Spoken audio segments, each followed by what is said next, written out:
আমরা অনেক জায়গা থেকে ফোন পেয়েছি, কিন্তু ফিডব্যাক তো আমরা আপনাদের থেকেই নেব, সাধারণ মানুষের থেকে। এবং অনেকেরই হয়তো অসুবিধা হচ্ছে, অসুবিধা হওয়ার কথা নয়, কিন্তু হয়তো 11-12 পাতা দেখে মনে হচ্ছে যে আমি কি করে ফিল আপ করবো। তো আমরা চেষ্টা করছি সেটাকে যদি ইজিয়ার করা যায়, কারণ আলটিমেটলি দেখুন, এটা 11-12 পাতা যে ইনফরমেশন, সেই ইনফরমেশন দিলেই যে আপনি অন্নপূর্ণার ভাণ্ডার পাবেন সেটা কিন্তু নয়।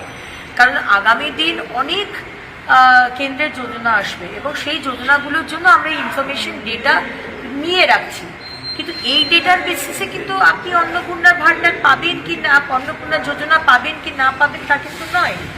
সুতরাং এখানে ভয় পাওয়ার কোনো বিষয় নেই। আর যে বিষয়গুলো আমি অলরেডি ক্লিয়ার করেছি, যারা ভোটার লিস্টে নাম নেই, যারা আমাদের দেশের ব্যক্তি নয়, যারা একাধিক বিয়ে, যারা ইনকাম ট্যাক্স দেন, যারা সন্তানদের গভর্নমেন্ট সরকার অনুমোদিত ইনস্টিটিউশনে পড়াননি, তাদের আমরা এর মধ্যে, আর কেউ যদি ইনকাম ট্যাক্স দিয়ে থাকে তাহলে আপনি কেন নেবেন? মানে এটা একটা আপনার তো নেওয়াই উচিত নয় আমার মনে হয়। তো এটা আমরা দেবার তো কেউ নেই, এটা তো মানুষের টাকা, আপনাদের টাকা, আপনারাই আপনাদের দিচ্ছেন। সুতরাং আমার মনে হয় যে আসল মানুষগুলো যাতে, অনেকে বলছে যে আপনি তো বলেছিলেন, মুখ্যমন্ত্রী বলেছিলেন যে যা লক্ষ্মীর ভাণ্ডারে হবে সেই নামটাই ট্রান্সফার হবে। আর আমরা তো জানতাম না সেই সময় যে কোনো পুরুষ, এত পুরুষ তারা লক্ষ্মীর ভাণ্ডার পেয়েছে, ভাবতে পারেন?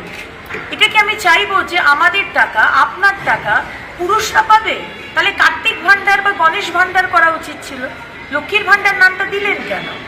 সুতরাং দেখুন, এই ডিসিশনসগুলো তো এখন নিতে হচ্ছে, কারণ আমরা চাই না যে কোনো ব্যক্তি যে এলিজিবল নয়, যে মহিলা, তার কাছে টাকাটা যাক বা কোনো পুরুষের কাছে টাকাটা যাক। সেই কারণেই আজকে এই স্টেপসগুলো নেওয়া হচ্ছে। আপনারা আমাদের ভুল বুঝবেন না, আপনাদের টাকা সঠিক মানুষের কাছে যাক, আমরা সেই চেষ্টাই করি।